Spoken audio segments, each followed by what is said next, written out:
Hi. Hi. Welcome, Alexandra. I'm Melissa Erickson. Nice to meet you. Nice to meet you. For those of you watching, this is Alexandra Gilmore. She is running for Hillsborough County School Board District 3.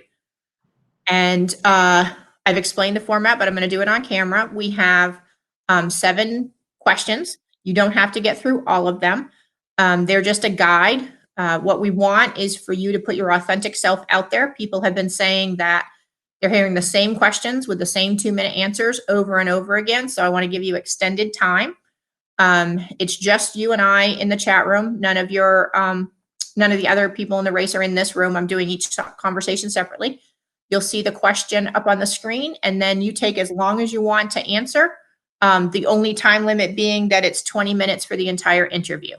Do you have any questions? No. Okay, fantastic. So let's start with the first question, which is, tell me what you love about public schools.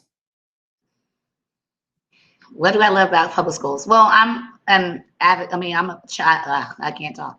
I grew up going to public schools myself, all my years in high school. So when it comes to public schools, you have a little bit more freedom to, as a parent, as a child, to voice your opinion instead of, with private schools, you have a different set of rules that you don't get the freedom to voice your opinions. It's just like when you've seen children of color get kicked out because of, having natural hair or dreadlocks or anything like that. That wouldn't happen in a public school. You have someone that you can go to as far as the school board, higher up, the superintendent, as well as that.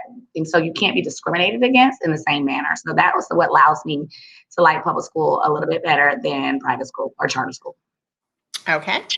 So the next question is, what are the attributes of an effective school board member? Which attributes are your strengths and which do you struggle with? An effective school board member is someone who's very transparent. And when I say transparent, I mean being real, not, candy coating anything. We are in a very serious time right now with COVID, with the pandemic. And just people are looking for transparency. Going back and forth when it comes to our delicate children is not okay. Watching school board meetings and just feeling like, we're totally confused. For example, today is the last day that we need to send in if we're going to be e-learning, virtual, or in school. And it's been a difficult decision. As a mother of 2, I'm literally submitting mine today just because of not having enough transparency, not having an ideal of what's really going to go on in the school system if I send my kids back to school. And my 2 boys want to go back to school. I clearly understand that they miss their friends. They miss the bonding. School is not the same in the house with their mom and dad, but transparency is what allows me to be hesitant. Funds allocated to, supplies and janitors, and just having a set up system allows me to be very nervous. So I know there's a lot of parents that are out there feeling the same as me, that just don't know what's the best decision when it comes to needing social, interaction with our children. So being very transparent is very essential to a school board member, keeping account of where the funds are going. We need funds right now, and there has not been any real transparency about the allocated funds of the $50 million that have been used. And so being real with the people. And so one thing I can proud myself on is I'm real with the people. I'm literally about public education because it's free. We pay taxes, but still. So being real and transparent and literally utilizing those funds where they need to go in the public educational system. Okay. The next question is, what role does family and community engagement play in public schools? A lot. I mean, you can't avoid the fact that the community, the family, is essential to a child's academic success. Where we have lost so many kids in academic success is because it's been taken away. It has literally been taken away. The parents and the community have been withdrawn. It's more of the district ruling and the state. And so we don't have as much academic success. I have been a substitute teacher at King for a whole year. I've been at Greco Middle for a whole year in Wharton High School. And a little bit in between, I've been at like Moore Elementary, Sulphur Springs. So I've been around. And what I've seen is that there's a lack of getting the parents involved, bridging the gap, allowing parents and teachers to sit at the table and have their voices heard. I've said this several times with myself, and I've watched other parents saying the same thing, which allowed me to make a parent advocate group last November because I was tired and frustrated, and I watched what was going on in the school system as well. We have got to bridge the gap with the community, with parents and teachers. The reason why the ball is being dropped, because you don't have the gap being bridged. When you're talking about these meetings that they're having right now about COVID, and we're talking about the curriculum, and we're talking about the early school times, the school board district meetings, and parents aren't able to make it, or parents' voices are not heard, teachers' voices are not heard, the district voices are, the only one being delegated, that's a problem. So we definitely need for teachers, parents, all stakeholders. And when I say all stakeholders, I mean the janitors, I mean the APs, I mean them all to come together, sit down together without, number one, retaliation. A lot of people have endured, just like I myself have endured retaliation against the district when it comes to voicing your concerns with your children, or voicing your concerns for your job. You cannot allow a system to be successful if you have to fear being retaliated against. And so this is one of the things why I feel like I'm the better candidate, because I've dealt with everything. All these issues that we're talking about, I have literally hands-on dealt with it, seen it, touched it, been in the school system, and I'm one of the only few of the candidates that I'm running against who have children who have been in the public school system from top to bottom and are currently still in the public educational system right now. A lot of parents are a little bit, outdated, but you need to know that the curriculum and the schools have changed dramatically, and you have to understand and feel it and touch it to have that passion. Okay. The next question is, if you are elected to serve this term on the school board, how do schools, the district, and the community look different in 4 years? If I'm elected to serve this term, well, we definitely would know where the money went. You have to know when people are sitting here talking about allocated funds and you're having no real transparency so parents can feel secure and safe for their children. These are your children. I have 2 boys, Caleb and Bryce. Do understand, just like any other parent out here, a grandparent, anything like that, an auntie, uncle, we have got to remember, we know that children aren't replaced. I lose my child, that will never come back to me the same way. So we must make sure that we are coming together when it comes to the children. When it comes to the 4 years, I would definitely make sure that safety is addressed and situated, because we have lost school funding for the buses. Kids are walking 2 miles in unhazarded conditions, which is allowing them not to want to come to school. You're talking about the rain, the heat, the cold, walking 2 miles there to and from school. That is not allowing a child to be academically ready to sit in a class with the loads of testing. You can't expect a child to be academically successful when you're walking in hazardous conditions. So safety, we make sure that when we're going forward, what we've noticed is they've cut the budget for school buses, but they've saved no money. None.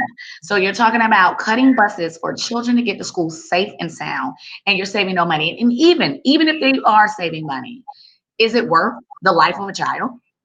It's not, because our children are precious and important. And as a mom, as myself, I am a mom to all kids that I have literally, I care about all children. So it's not just about my 2 boys, it's about all kids. So when those kids are walking and I see them and I'm driving into King, my heart breaks because I see that it's fast driving roads. So safety is definitely foremost. We need to worry about equity. We need to make sure that racial disparity is not taking place, racial injustice isn't enduring. We need to make sure that the pipeline to prison is not addressed enough. It is real. And so when we're talking about the next 4 years, what Alexandra Gilmore would address it, make mentoring programs, not just, mental health, because we got to think outside the box as well. We need hands-on. We need everyone at the table. We need everyone who cares, the community. We need parents. We need teachers coming together and bridging that gap, because at the end of the day, the only thing that matters is children's success, whether that's after going to college or whether getting a job or going to the service. It matters. And so in the next 4 years, we're going to have a lot of teachers and parents coming together. We're going to actually have mentoring groups. We're going to allow boys and girls up to come back in, big brother, big sister, they're going to come back in. We're not going to say, we're going to keep secrets. We're going to have everyone sitting at a table and their voices matter. So the next 4 years, you can see teachers, parents, all stakeholders, that's the janitors, anybody coming in. The school board meetings will be at a time that parents and teachers can attend. We have school board meetings at 3 o'clock. You have to have your question in 30 minutes prior to the school board meeting time. That's not feasible for teachers and parents coming from work. Normally the working hours are 8 to 5. And so we need to make sure we have it in the evening so people have an opportunity, even for those 3 minutes that's allocated to speak. We want to make sure they have an opportunity to come in and talk to district officials, to talk to school board members. And I have attended those school board members, and it did give me opportunity, but it was a push to get there. So we want to make sure for the next 4 years, we're touchable, we're realistic, we care about the students, we fix the budget, and we fix the infrastructure in our schools, and we bridge those gaps when it comes to equity, transparency, infrastructure, safety, transportation, school board meeting times as well. Okay, the next question is, what kind of school board member will you be if elected? A real one, a real one who is hard at work, energetic, ready to get down and get dirty. And I mean that in all sincerity. It's not a joke. I'm not a politician. I'm just a mom, advocate, educator. I have a master's in education from Nova Southeast University. I have a bachelor's bachelor's in arts of public communication from University of South Florida. So I'm more than educated, but I'm a mom, and I see what has been going on in the school system in the last few years, how much it has changed drastically, and we are allowing kids to fail. And I know there's a lot of parents like myself that I've talked to in the community that have explained the same issues, that they're stressed about the testing. Even going into this year right now. Now we have COVID. So we're talking about COVID. Then you're still going to test these children when they walk in the door to see what information they have lost. Well, e-learning wasn't built in time enough to be effective. So we know that children have lost something. So are you going to penalize them if they lost? Are you going to hold them accountable? Are they going to be retained? My son is going into third grade, one of them. And so the testing is still a requirement for the third grade. And every parent knows, every teacher knows third grade is a retaining year. Do you understand how stressful that is to me right now? I mean, like literally when I think about it, it brings tears to my mind. Like it's so upsetting to put an 8-year-old in that position after we have had to deal with so much going on. And it's still, even if he does e-learning, am I necessarily having all the tools?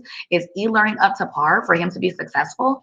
So definitely a hands-on elected official, elected school board member is what I am. The real one, not trying to candy coat. I would go in with all parents' concerns. In fact, I've had several teachers, multiple teachers that have emailed me, Facebook messaged me about a lot of issues that they have endured as teachers.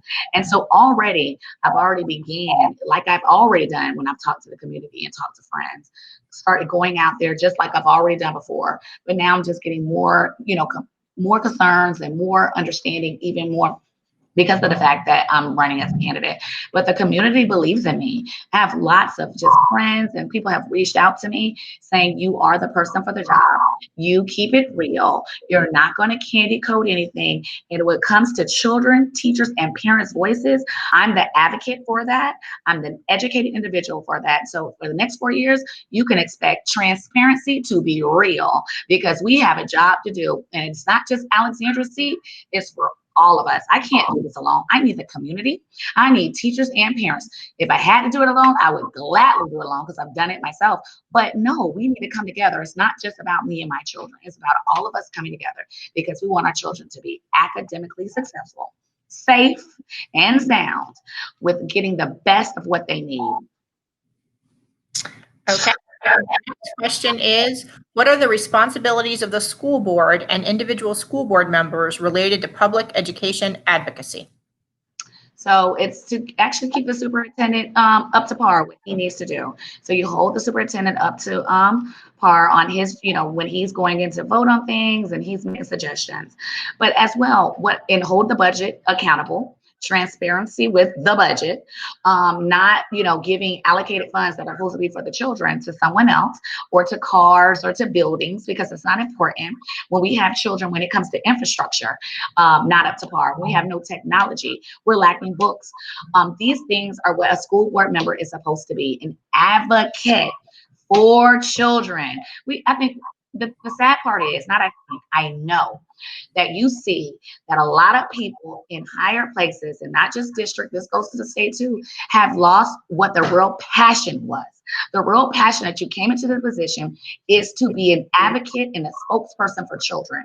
Children cannot speak for themselves. They're minors. So we are supposed to be the ones that do that. We're supposed to provide them with the tools. We're supposed to allow them to feel comfortable, feel confident, to have that, what they need to be successful in the educational system. And the ball has been dropped. The ball has been dropped majorly. And so we have got to get back together, to come together, to make sure we are being the spokesperson for children.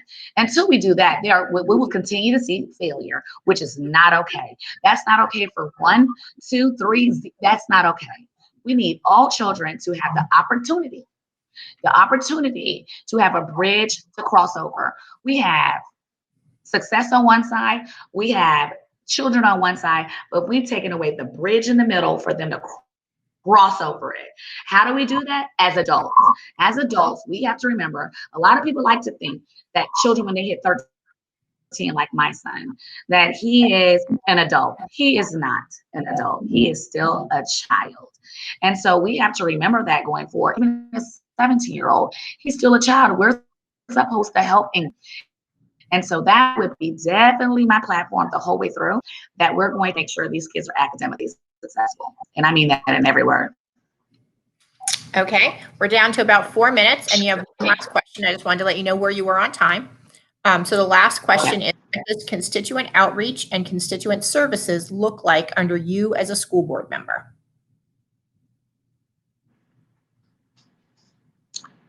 So I was like, okay. So literally just going out and making sure that I'm in the community as a consistent with services, is that these people matter, that we're bridging gaps. And I continue to say that, bridging gaps.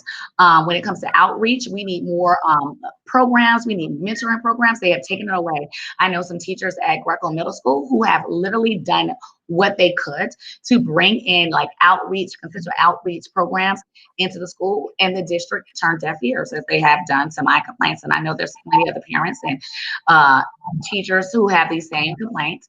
And so what we need to do is bring the gap together. And so that's what I would do. I would literally go out. I don't need anybody else. I would go out. I'd bring teachers to come together, to go out with me, parents to go out with me, because that's what matters when we're talking about District 3, and not just District 3.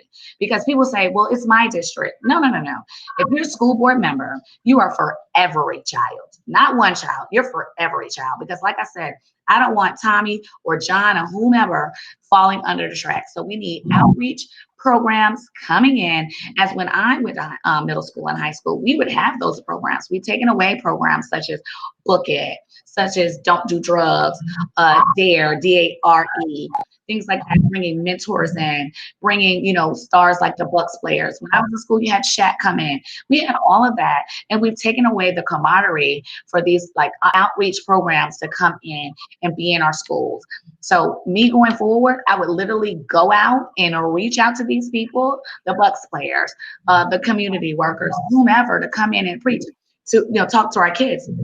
My husband he would come in for teaching just like I would do. I'm a fitness instructor for 8 years, as well as a substitute teacher. And so I still currently teach in the community. And so I have a very community tight knit bond with everyone across, all the way down to New Tampa, all the way to Lute, all the way to Temple Terrace. And so, and some of Carrollwood as well. And so when he would come in, a lot of those children, a lot of those just young boys would say, I want your husband to come back, because some of them are lacking father figures. You guys have got to, we have got to bring back in that foundation. The only way they're going to be successful if we have that foundation. And so I definitely would go out and make sure these students are getting what they need to be academically successful. Just because somebody has two parents doesn't mean that it's okay for the other one to fail. We need, when they come into school, to feel safe, comfortable, in a conducive learning environment. And so I would definitely go out and do all of those things. I'm literally real. And so, Alexandra Gilmore at the same time, because we need this. We need change. It's time. It's our time. More than one seat. It's our time. We need more than one seat. So you have 50 seconds. If there's anything you haven't said that you'd like to finish, now you're 45. Okay. So I just want to make sure that people understand my platform. And what I'm fighting for, and I'm advocating for equity in public schools, technology, transportation, safety, budget allocations, transparency, school boarding meeting time, no more prison to pipeline, just making sure that we're all coming together and bridging that gap. We cannot endure this anymore, that we are separate. So vote Alexandra Gilmore. You can find me at www.votealexandragilmore.com. Check my website out, see my platform. I look forward to hearing from you. My phone number is 407-702-8198. Please text me. I'm going down the community every day. You used every minute. That was the timer. You're the second person in 2 days that used absolutely every minute. So there you go. You used every minute. Thank you so much for participating.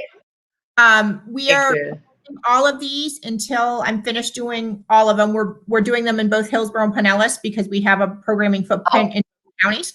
And so we're not posting until Monday because that way the questions beforehand. Once they're posted, I will send you the link so that you can use the video if you choose to. So thank you very much for participating, Alexandra. All right. Thank you. Nice meeting you.